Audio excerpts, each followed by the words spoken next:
Hello and welcome or welcome back to my channel. If you're new here, my name is Leah and I am doing a no buy year this year and have been on a mission to save $25,000 in 2025 on a salary of about $50,000 per year. So my save rate goal is about 50% of my income, which has been quite the challenge, and I have been reporting in regularly throughout the year. I do a no buy challenge recap monthly, and then I've also been doing these monthly financial recap reset videos, and I've really been loving doing them. I'm inherently nosy and just love personal finance, so I'm always curious to see what other people are doing. I find it incredibly inspiring most of the time. So I like to do these videos to be transparent and also to show you that it is possible to still save a lot of money even on a salary that isn't like crazy high. I know a lot of times online I feel like people are, talk about how much money they save or invested or whatever, but if you're making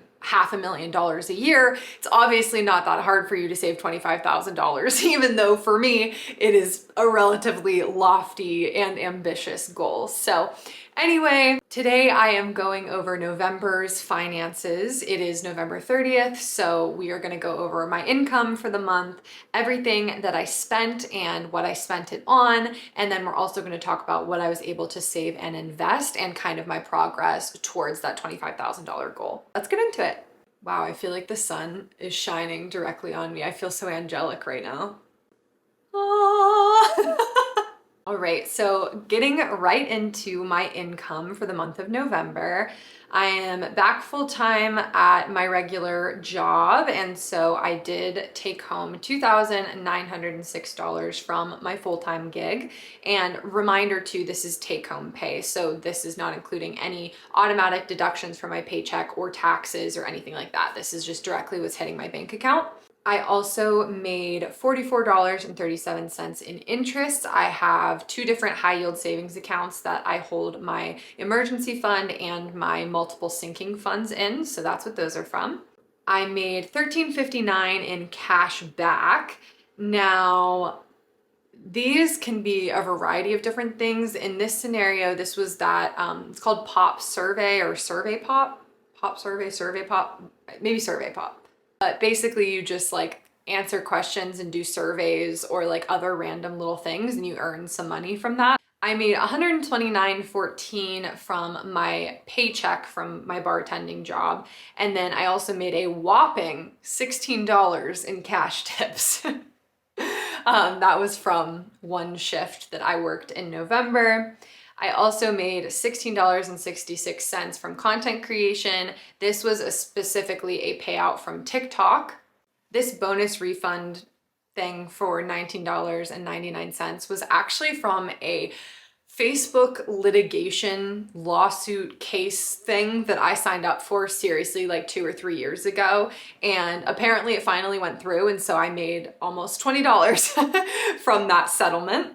Other / gift was $50 that I made from helping my parents out for something on their farm this month. And then I also made $50 at trivia. I do trivia usually 1 to 2 times per month now, and it is $50 for a 2-hour trivia session. So that brings my total take-home pay for the month to $3,245.97.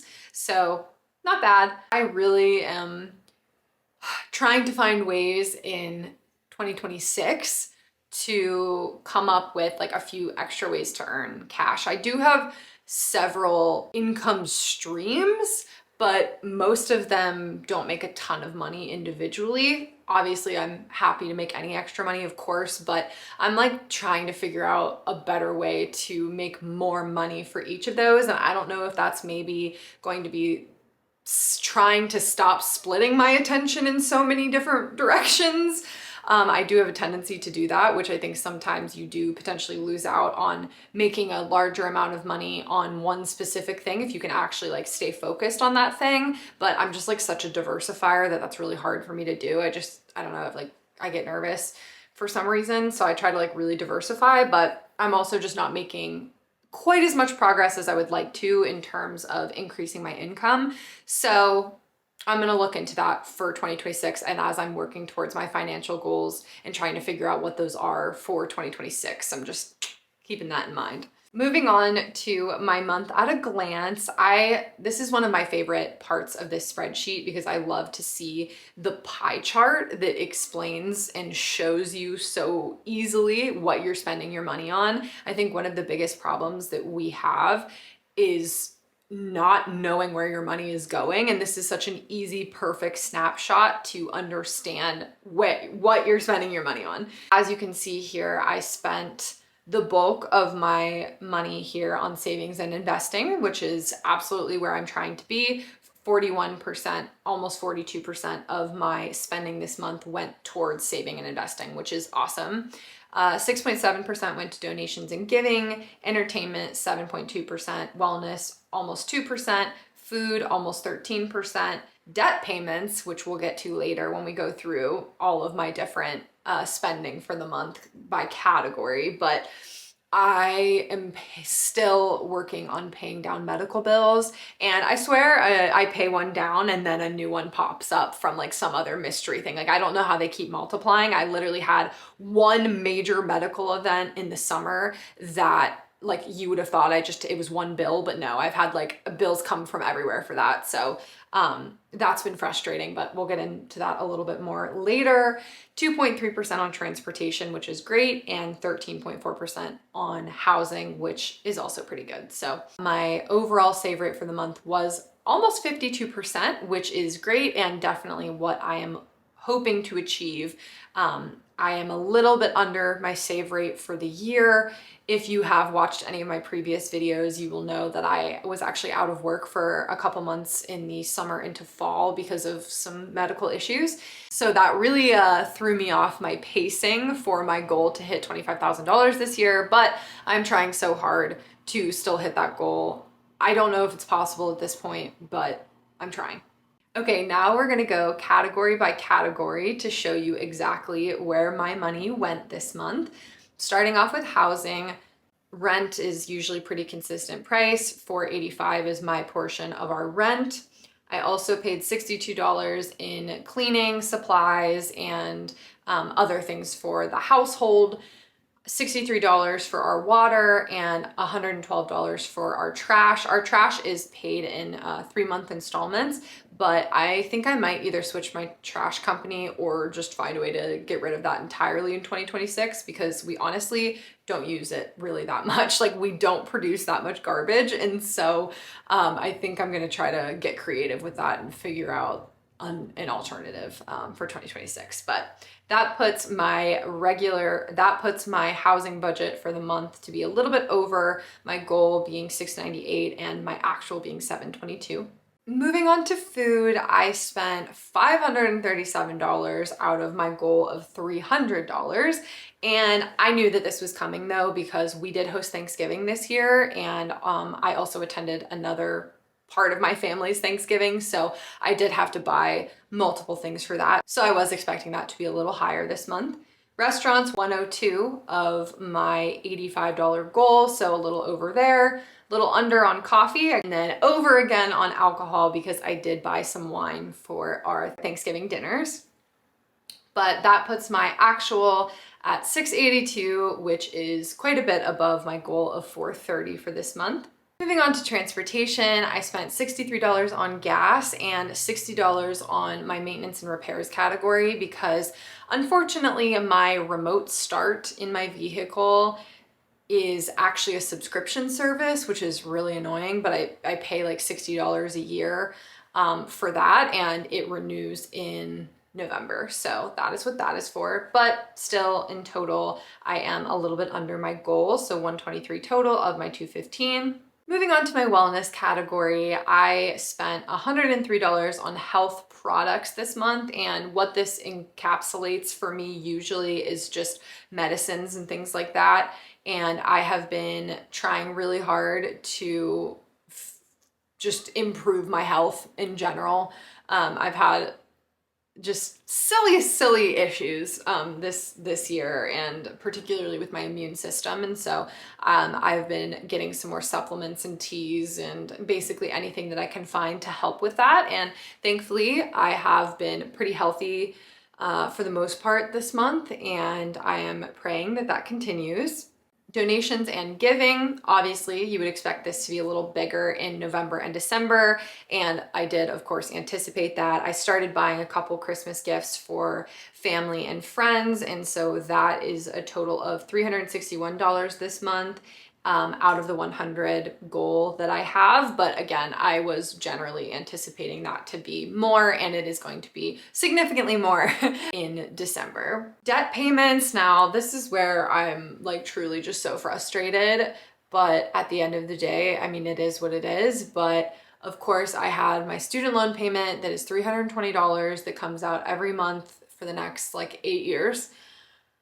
But the other one that's been frustrating me so much has been my medical bills. Like I mentioned earlier, I swear to God, they just keep popping up. Like I don't understand where they're coming from. But there's just like always a new bill. And so I found a couple extra this month that I had to pay. So I have a $185 goal for this because that's what my like monthly payment plan is supposed to be for like this one huge bill that I had from when I was hospitalized in the summer. And so I've been working down on that, but you can see I ended up paying $460, which is way over that 185, and that was because of those extra little bills that just like keep popping in from other things. So very annoying that I spent $780, almost $800 on debt payments. Like that makes me want to run through a wall, if I'm honest. There's literally nothing I can do about it other than slowly make progress on it and month by month dwindle it down. But super frustrating. Definitely my biggest frustration right now. Moving on to my entertainment budget, this was also way over budget from what I would have liked to. That is because I did purchase a couple things I don't normally, the biggest one being the lessons and education section. I purchased a personal finance learning subscription. I'm just super interested in personal finance. Obviously, I very much so love it. I'm very intrigued by the stock market and all of those kinds of things. So I did purchase that just because I was curious, and it's like a 2-year subscription to this educational service. And so I bought that. I don't really have regrets about that, but that was a little more expensive than I would have liked to. But in the way that I view it, it's kind of like an investment in myself and in my hobbies, which is okay with me and falls within my no buy year rules. So I'm good there. And then this content creation one too is also higher than I want. I currently have a subscription with Adobe that I cannot figure out how to get out of without them charging me like $150 just to get out of the subscription. So I will be contacting Adobe support at some point, probably this month, because that's ridiculous and I don't want the service anymore, and you shouldn't be charging me $1 billion just to not use your service. Like what? That feels illegal, but anyway. Entertainment a little bit over what I would like, so I'm going to try to be extra cautious about this in December, but also I know I'm going to probably end up spending more money in the like shopping categories and potentially tickets, experiences, things like that. So that brings my total spent this month to $3,158.37. Higher than I would like. Definitely higher than I would like. I was still able to put a decent amount of money into savings, which we will get into now, but still definitely higher than I would like. Moving on to my savings and investing for the month, I was able to start contributing directly from my paycheck again now that I'm back full-time at my job. My Roth 401k, I contributed. I did lower my contribution on this because I just need more liquid capital right now, but $217 I contributed from my paycheck, and my employer was able to match a $173.60, and I also contributed $200 to my HSA, and they were able to match for $157.01. Other contributions, I was able to put $324.94 into my taxable brokerage account, and I also was able to add another $650 to my high yield savings accounts, and was able to put $500 into my Roth IRA and get my $15 match that I have through that. So overall, that brings my total to $1,891.94 that I was able to directly contribute, and then also $345.61 that I was able to get from matches, which brings my total saved and invested for the year to $21,614.88. I don't think I'm going to be able to hit my $25,000 goal, and I am really, really, really, really, really bummed about that. I'm really trying to give myself grace because obviously when I made that goal in January, I was not anticipating being out of work for almost 3 months.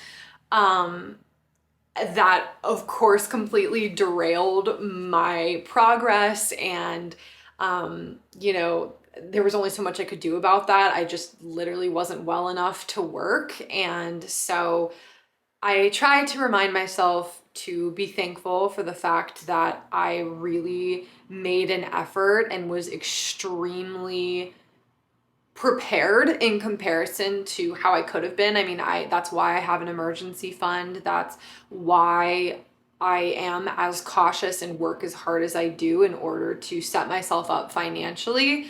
So I am grateful for that, and I try to make sure that that's not lost on me, but I would also be lying if I said that I handle not hitting goals very well. It's just not in my personality to like just be okay with the fact that I have failed. And okay, I don't want to say, because it is somehow still maybe possible. I'm going to hold out hope until December 31st that I am somehow able to pull in another $3,000 to $4,000. I don't think it's possible, but you know what? Giving myself to the end of the year, maybe I can do it somehow. Yeah, I would be lying if I said I wasn't frustrated, and I wasn't a little bit sad that this did not go how I was expecting. But also want to celebrate myself for the fact that I still saved a ton of money and I'm still doing a lot for my future self. And so I'm trying not to be too hard on myself, but I'm also mad. So just being honest and transparent about where I am with that. I do hold myself to a very high standard, and I don't like when I don't hit the goals that I set for myself, but it is what it is. If you enjoyed this video, I would love very much for you to leave me a comment. Let me know how things are going for you financially. If there was anything that you were particularly interested in my video and in my finances, or anything that you have questions about, I love talking to you guys in the comments, so it means a lot to me when you do share your thoughts there. I also encourage you to please like this video. It helps me a lot and helps the channel, and subscribe if you are not subscribed already. I would love to have you here. I talk about money, minimalism, and just generally living a happier, healthier, and wealthier life. All of that being said, I will throw a video up somewhere here, hopefully my no buy recap for the month of November, which should be going up very soon after I release this video, so you can check that out there, and feel free to look at my channel for other videos that might interest you. Thank you so much for watching, and I hope you have a fantastic December. I cannot believe we're almost at the end of the year, but I expect to be making a ton of content in December, so you will likely be seeing or hearing from me soon. I appreciate you. Bye.